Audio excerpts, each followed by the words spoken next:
Alrighty. Good morning, everybody, and welcome to our next installment of our Connecting Conversations series. This is from New Hope Free Methodist Church. My name is Scott Sittig, and I serve as the lead pastor there. And we are located in Rochester, New York. Some of you are listening in from all over the globe, and we are excited to have you with us today. We're trying something a little new, mostly because it wasn't working for us elsewhere. It wasn't working for us on Facebook. So we are trying this through our Zoom account, through our YouTube account. And so anyway, we're giving it a shot. So we'll see how it works. On the screen today, I have Andrew Waldo. Welcome, Andrew. Hello, how's it going? Good to see you this morning. And Andrew's been connected to New Hope. How long would you say you've been at New Hope now? Officially, I think it's been since January of 2018. Okay. That's when I moved to the Rochester area. Oh, great. So I'm excited to interview and have you guys meet Andrew. It's going to be a fun interview today.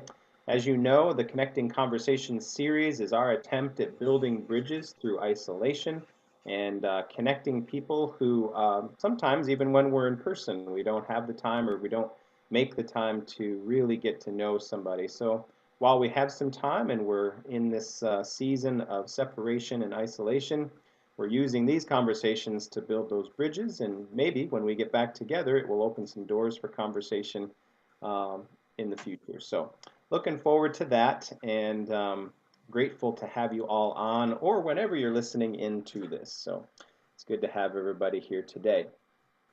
Let me just start, Andrew, and just have you share just briefly, or why don't you tell us where you're originally from, because I know you're not from Rochester, and maybe we'll just talk a little bit about your background, kind of some of the things that you experienced growing up. So tell us where you're from. Well, that is actually a three-part mini-series in of itself. I am actually originally from, my family is originally from Syracuse, New York. So you might be thinking, oh, he's just from down the road. Well, that's where the story gets a little bit more interesting. Not long after I was born, my dad's profession allowed us to move multiple times throughout my growing up. So we started out in Syracuse, and then we moved east to Eastern New York, and then from Eastern New York to Vermont, and then from Vermont back to Rochester, or well, not back to Rochester, but to Rochester, New York area, just outside a place called Leroy, and then out west to Iowa, then down to Virginia, down to North Carolina, over to Kentucky, down to Tennessee, and that's where I left my parents. And then I went to school up in a second round of school up in Chicago. Woo-hoo. And then went to Vancouver, BC for grad school, and then decided to come back to the east and spent some time in Michigan, and then met a beautiful young lady, and wound up finding myself back here in the Rochester area. My goodness, you have crossed the country and multiple, well, you've been to Canada. And so, all right, just got to ask, what was the profession that your dad had to travel so much? Well, it's actually a pretty stable profession. It's just he chose jobs that were very much subject to the economy. Okay. He is a quality engineer, an engineer, and he actually, when he grew up moving around as a pastor's kid in the United Methodist Church, okay. And he didn't want to move his family around, so he had a choice between doing government engineering or automotive engineering. And he's like, no, I don't want to move my family around, so I'll choose this more stable environment of the automotive engineering. Well, he chose jobs that were suppliers to a lot of automotive manufacturers. And so what they would often do is that when the economy would take a dip, they would lay off the first ones or the last ones hired. So my dad was often in that category, and so we found ourselves moving from one job to the next. Where despite his best efforts to stay in one area, it always seemed like the next job was 2 states away. Wow, yeah, So, that's crazy. All right, so tell us, what was your favorite place to live out of all of those places? the top two, I would say, well, actually, the top three start with V. Setting aside the young lady for a minute, all No, right? no, no, yeah, no. Virginia is a beautiful area. Vermont and Vancouver, all very beautiful areas of this continent, and just the area was great. Had great, meaningful friendships there. So a great combination of the two. So it was I'd a love lot of to. fun. I've often wanted to visit Vancouver. I've heard a lot of people talk very highly of that. It seems like a wonderful place to visit and possibly even live. Not that I'm planning to move, but I'd love to visit and check that out. Just the combination, I think, like you said, told me before, of the mountains and the water and the greenery. It's and the climate, right? Because you're right on the ocean. I don't know. Yeah, if money is no object, Vancouver area, Pacific Northwest is great, but everyone wants to move there. Uh, so it's the hip place to be, which means the cost of living's a little bit more, right? So. Yeah, yeah. Well, that's cool. So we learned a little bit about your dad. What about your mom? And tell us about your family. Who else you got? So my mom, it was born and raised Syracuse. She's 3 or 4 generations from Syracuse. Grew up and saw the turbulent times of the '60s and '70s of Syracuse and the decline uh, of um, of industry in New York State. So The rusting um, of the Rust Belt, right? yes, and so with that happening, she saw white flight. She lived in inner city Syracuse, so she actually experienced racism from the other end, where her family became the minority in her community, and struggled with that. But in spite of that, she has not held any like bitterness towards people of the different skin colors, and actually, my perspectives are because of her perspectives, and so, Yeah. so yeah, that's kind of what she grew up with, and yeah.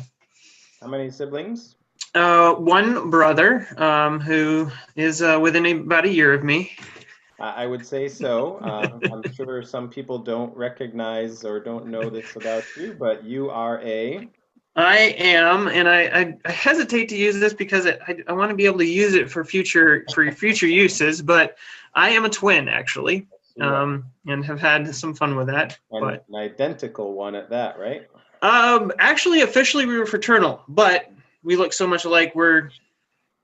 I don't know. There's something strange going on there, but we are pretty close. Like, if you want to talk about looks, we are identical in looks. Yeah.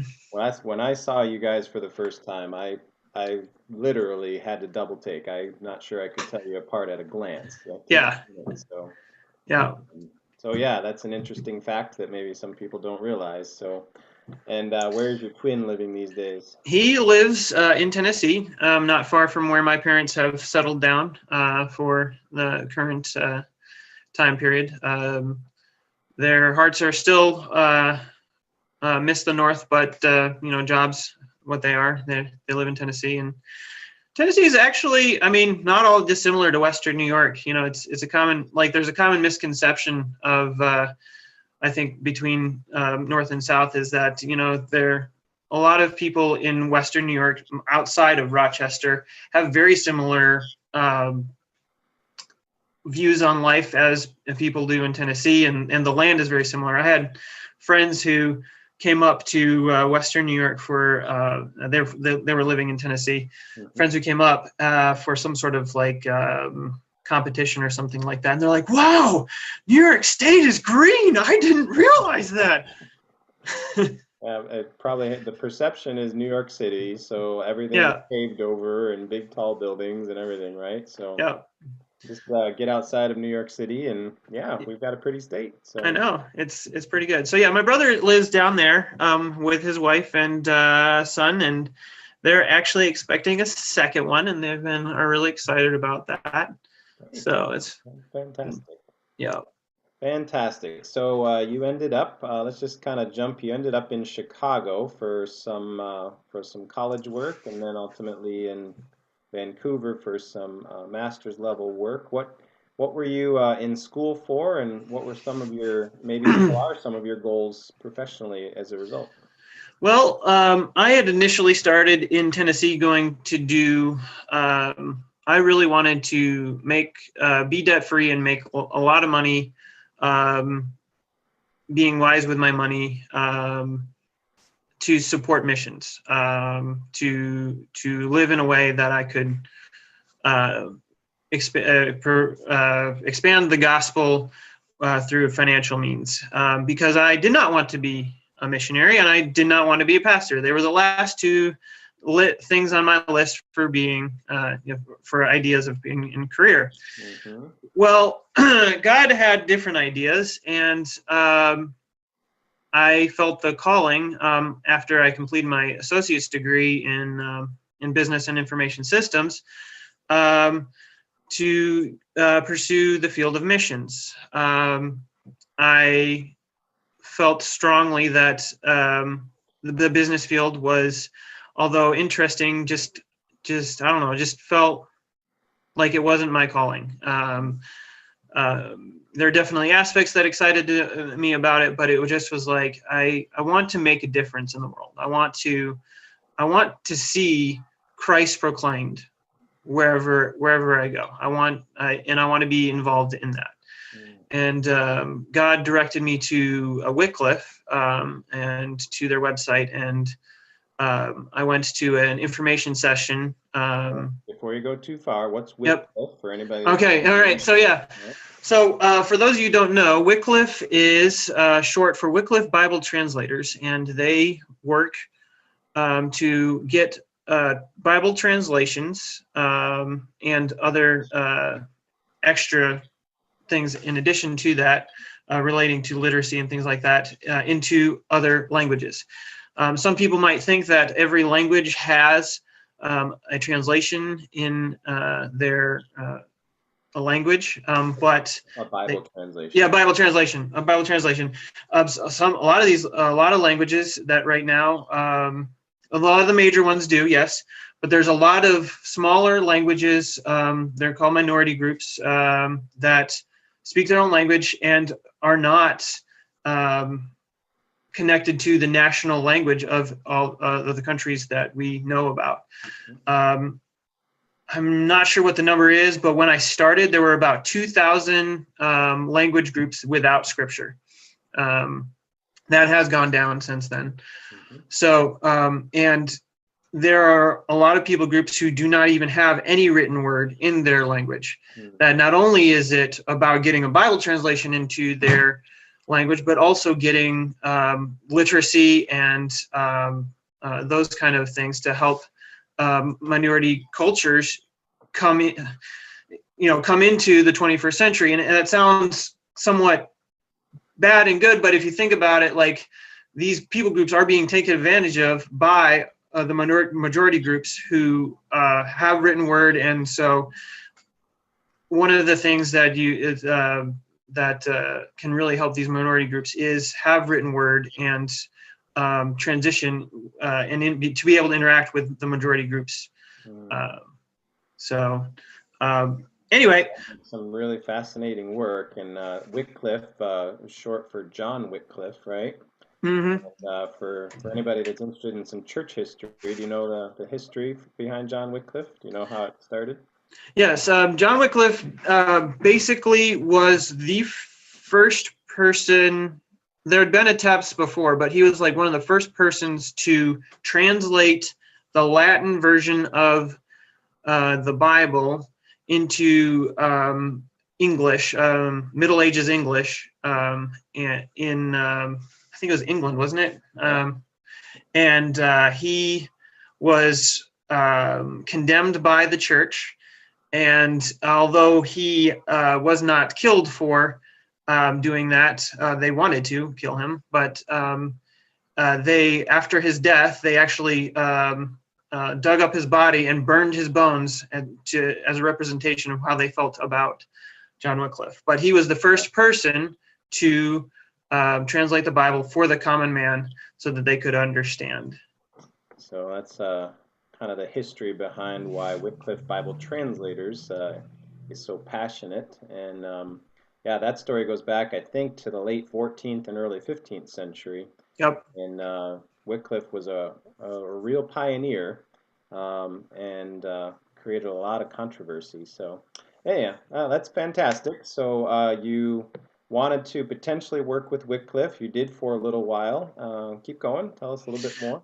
So the next thing, I knew that I wanted to be in Wycliffe, and so the next thing I needed to do was get education in that field. So I looked around, and I very much wanted to go to school without going into debt.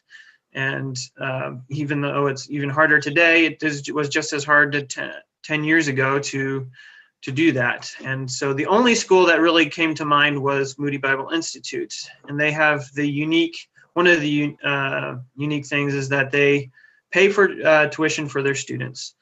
There is room and board, so it's not free, but it is significantly less than a lot of other private institutions. Moody, short for Dwight L. Moody, Yep. in downtown Chicago, and Moody was a big revivalist and evangelist in the early 20th century, well, late 19th century, early 20th century in Chicago. So.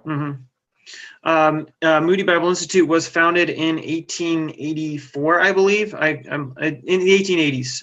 So if I'm incorrect on that, but it is right around that time period that he started. The really great thing about Moody is that for the longest time they have stayed in this middle of Chicago, so it has given students a great opportunity to interact with various cultures, the urban life, and it is a mission field. Like Chicago is a mission field, very much. It's a great training ground for people who are interested in ministry. Even if you don't necessarily agree with all their stands, I would recommend going there just because it would challenge you in terms of biblical and just the diversity of Chicago itself. One of the great things about Moody Bible Institute is that they have what's called practical Christian ministry. And it's basically like mini internships every year where you are involved in some sort of church and community development projects. So like Bible studies, teaching English as a second language, homeless shelters, different things. So like it's a broad gamut of Christian ministry that you can do, and it really does train you to be engaged in Christian ministry. You had a good experience in Moody, Mm-hmm. and that just kind of tell us what that did in terms of jumping off point for you. Well, it really gave me, I personally had the benefit of having two parents who served the Lord. So there was a lot of foundational knowledge that I already had, but it challenged me in what that looks like and what other, even though Moody has a specific set of doctrinal positions, Moody also pulls from a broad spectrum of backgrounds, so definitely challenged with different people's viewpoints and about faith and about Christ and how they view the things in the Bible, and so it was a great time of iron sharpening iron. There you go. And it it was also like it wasn't like easy. It wasn't. I wouldn't say that it was like this wonderful kumbaya moment. It was challenging. Like when iron sharpens iron, it isn't a pleasant, not pleasant. Pleasant seems like, but like not a fluffy experience. No, So it's education, and yeah, yeah, education should be kind of stretching us and pushing us, and so, yeah. so tell us kind of where it led you. Where did it push you to move to from that point? So still like there's classmates who went to Moody very on fire for serving in full-time ministry, and came away from their Moody experience and were like, you know what, I'm not really wanting to do that. And for me, it was like, you know what, I still want to do ministry. I still want to. I want Christ to be known when I'm walking around. Not that I'm perfect or anything like that, but just that's very much what I was wanting to do. And I still was very passionate about Bible translation. And so after Moody, I was like, well, I need to do some grad school for more Bible translation. And so I had three choices, and it was a very spiritual wrestling of the three choices. There was Dallas, there was North Dakota, and then there was British Columbia. And I looked at those three and I was like, Dallas is hot, North Dakota is flat, and British Columbia is beautiful. Let me see here. I'm going to go with British Columbia. That was a super spiritually motivated choice. Yeah, wonderful. What what what school did you end up in out there? So there is this school called Trinity Western University, and it is located just outside of Vancouver, BC, in a town called Langley, and they have a strong connection with Wycliffe Bible Translators, and they have a school within that school called Canada Institute of Linguistics. Okay. And Canada Institute of Linguistics trains people to do Bible translation. The official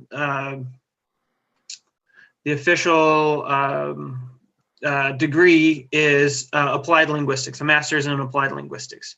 Cool. So it is very high level, rigorous linguistic work. It is like the stuff that you research and study could very well be used in linguistic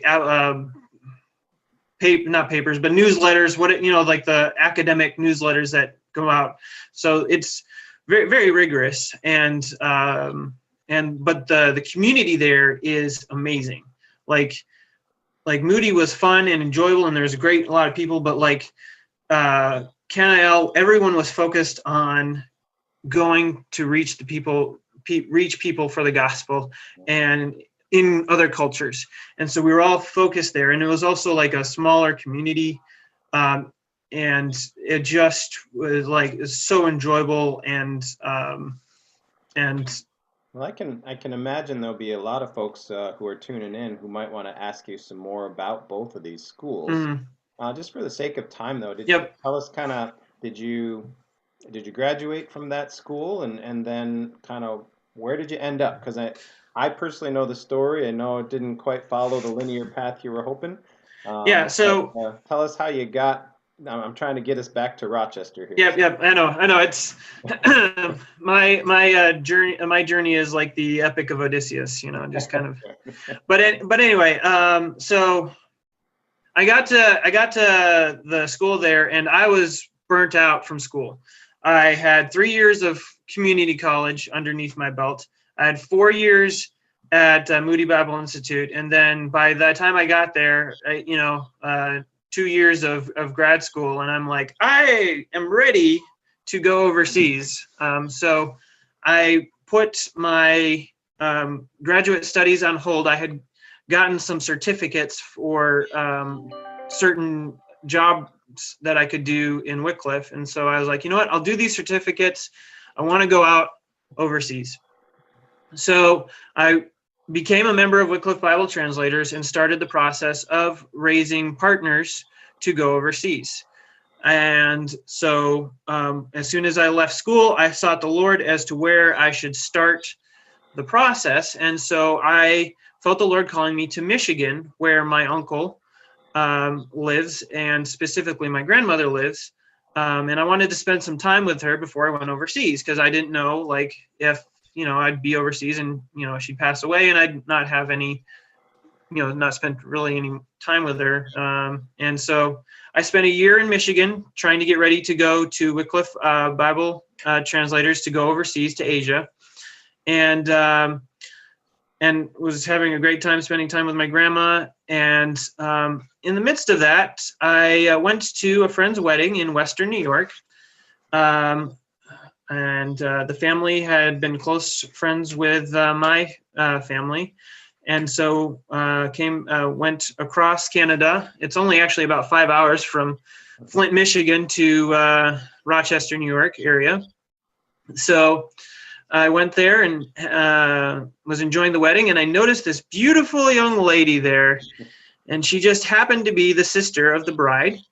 And we struck up conversation, and conversation quickly turned into romance. And we started a very God-led, God-directed relationship that we went through a lot of challenging things. As you guys know, I'm married to Christina Baxter, who's now Waldo. And those of you who have been at the church a long time know that she was once married before to Jacob Baxter, who tragically passed away in 2014. So there was a lot of stuff to unpack from that. Yep. Not least of all was that not only did Christina lose her husband, but she is also the mother of 3 beautiful children. Mm-hmm. And so we went into this relationship very intentional and very serious, because there was not time to there was not time to mess around.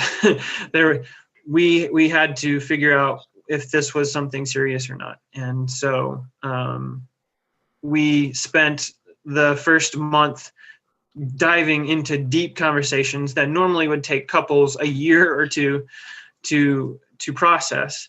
And God walked us through all of those, and God knit us together in ways that were quite miraculous. God, it just, like, I don't know, it just was divine miracles in relationship. It was amazing. It's been quite a journey. I know it was quite a journey of recovery for Chrissy and really the whole New Hope Church family, walking through that. Just tell us briefly, if you can, just give me an insight.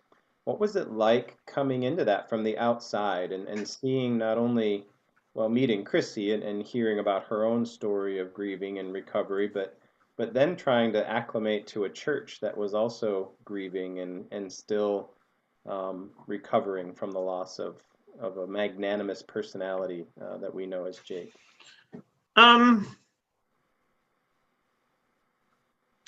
I think that the Lord was really, like, keeping my eyes open to the things that needed to be open and blinding them to things that I didn't need to worry about. I think that there was plenty of things that could have derailed the relationship had I focused on certain aspects. But because God had kind of, like, directed me, like, this is the next step. This is what I want you to do. I want you to pursue a relationship with Christina. And it just felt like this was where I was supposed to go. So being focused on getting to know her, getting to know the kids, and walking through the pain and the challenges, it wasn't daunting because God was guiding me. And to say it was easy, it was not easy. But with God's guidance, it was, I don't know, when God guides you through something, like when God walks with you and directs your steps, it's incredible what things can happen. So there's this sense that there's resolve and there's persevering strength, right, to get Mm-hmm. through it. But it doesn't necessarily take away the awkwardness, the awkward moments, the No. difficult conversations, and even the uncomfortable ones that leave us, somewhat hurt or in pain, or yeah, it's an Yeah. awkward mix of Yeah. knowing that we can get through it, but it's not going to be easy. Yeah. Um, and I know personally you persevered through some things in terms of just relationships and the dynamics that were all involved in that. But you and Chrissy have knitted yourselves together in a beautiful way and really kind of focused on that family and the kids and pretty pretty amazing to see how all of that has come full circle for Chrissy and really for you being connected to her. So we've been really excited to see that relationship develop, and partly I just wanted people to get to know you for that reason, because those were really difficult days coming into that recovery Yeah. process. And Mm-hmm.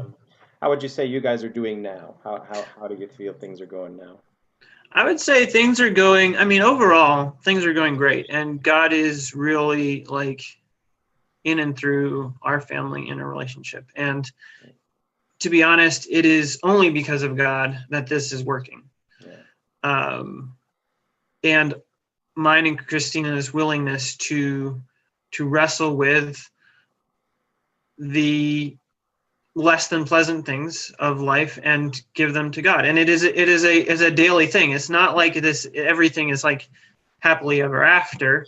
I mean, in some sense it is, but like it's also the day to day, and it is wrestling with personalities and wrestling with our flesh, my flesh. Every one of us is imperfect beings saved by grace, and so we have to. We are always faced with, there are days that are worse than others. Like snapping at the kids, or fighting with Christina. But God also walks us through this in this process of God reminding me of these failings and being willing to submit. And again, it's a process. I'm not there. It's still. Well, the Yeah. toughest thing, if I could just have you kind of share just briefly. I mean, one of the toughest things for you, I mean, you're walking into a relationship, first of all, becoming a husband. Yeah. That's enough all by itself. Mm-hmm. Anybody who's married knows that adapting to marriage is tough, but you're also insta dad, right? Like, Yeah. Oh yeah. you 0 don't, to 100 miles an hour. that's it. And so, yeah, that can be super daunting, super overwhelming. And yeah, just briefly, what was that like? It was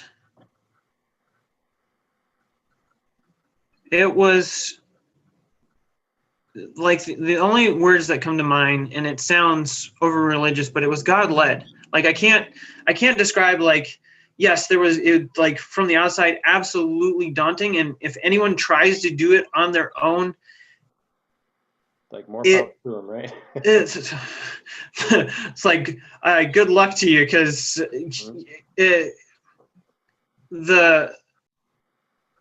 I would not recommend doing this unless God has specifically called you to do it. Yeah. And there is specific assurances, and being in close walk with God, like seeking God's face in these things,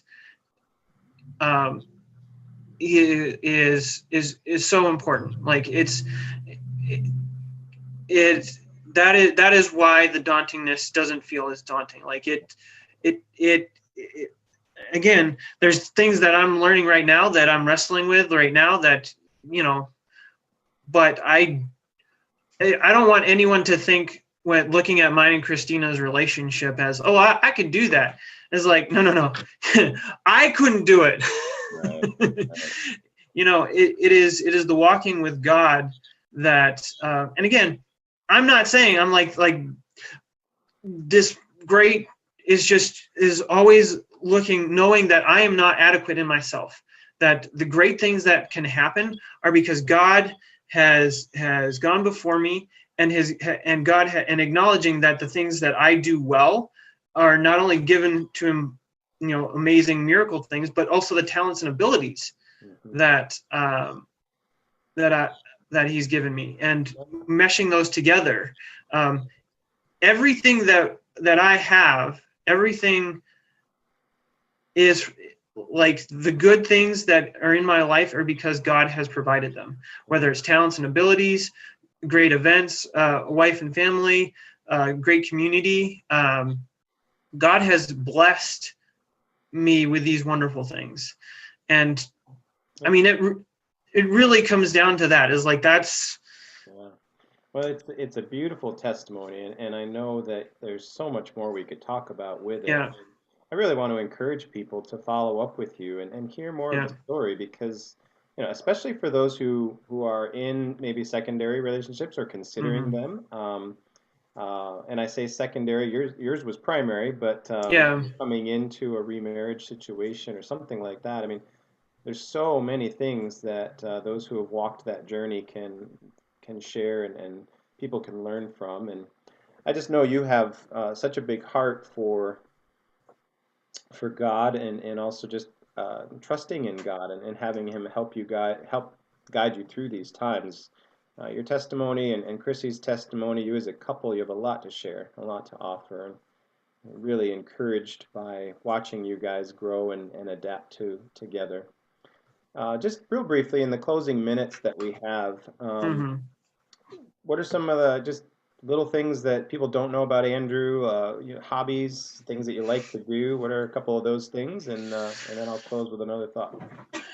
Well, my main hobby, is just God. No, I'm just kidding. I mean, he's definitely center. But let's see. One of my main hobbies is board games. Board games that have depth, that are mostly non-Hasbro related. And by depth, we're talking like you need several hours at a minimum to play. Yeah. So.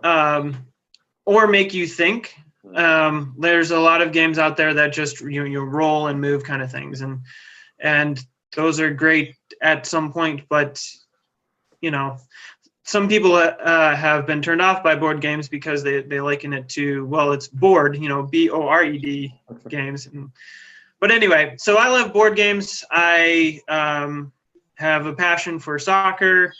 Me and Christina love to travel. I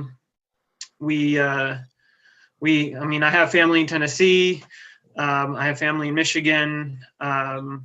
So we are always jumping at the chance to visit new places.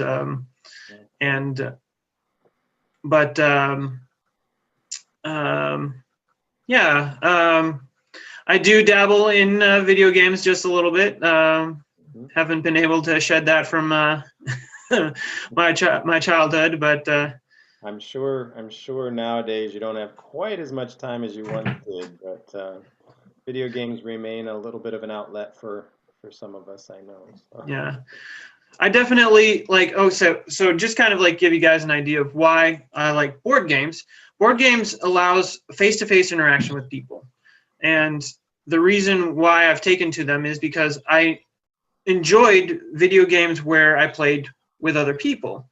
And being able to have board games that are fun and engaging with other people and creating memories with those people is why I play board games. It is an opportunity to hang out with people and enjoy each other's company and share laughs, and get to know people and bring people out of their shells in ways that conversation doesn't. And conversation is great. Like we love having people over here. So that's another hobby, if you want to call it a hobby.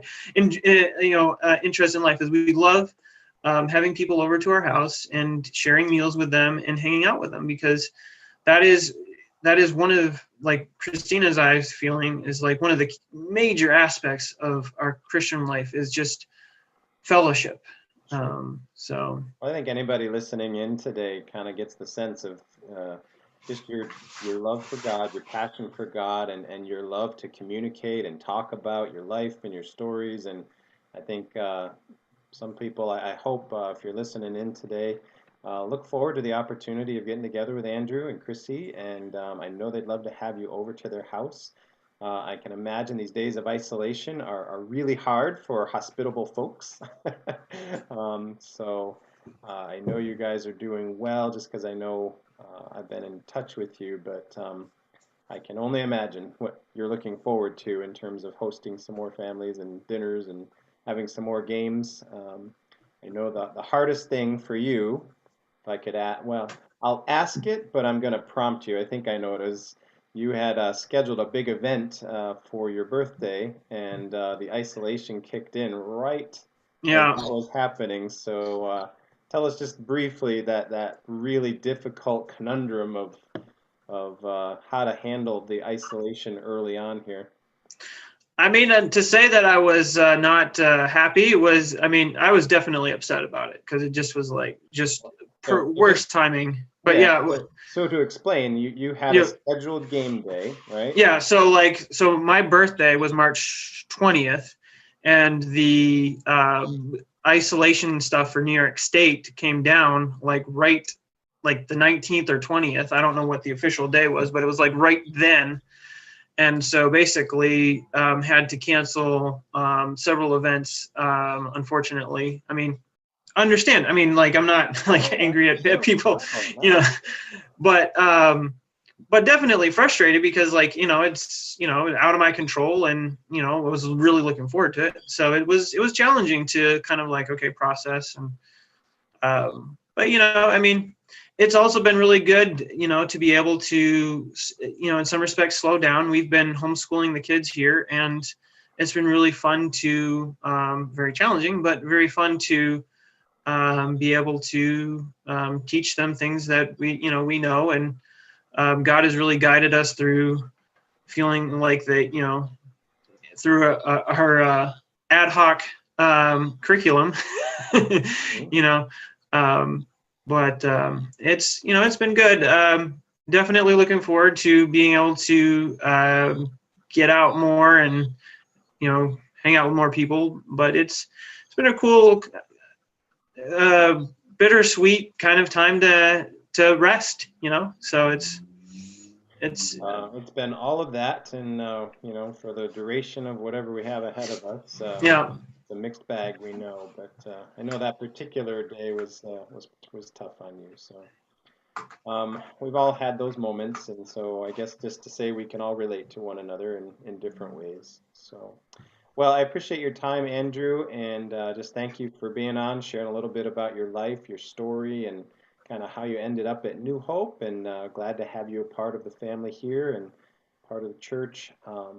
So it's been my privilege to get to know you a little bit, and we'll look forward to doing that more in the days to come. If anybody has any comments or questions for Andrew, please put them in the comments, and we'll be following up. He'll be following up, and he would love to have a conversation, private message him, even call him, whatever, and love to have some more conversation with you. So, Andrew, thank you, and No it's problem. been good to be connected to everybody here, and hope you have a wonderful day. This will be, right now it's on YouTube, I think, so look over on our Facebook page, New Hope Free Methodist Church, and also in our New Hope Life group, and you'll find this on that site as well. I'll get all that posted up for you a little bit later. So, all right. Thank you, Andrew. I'll see you later. Bye bye. All right. Take care, everybody. Bye bye.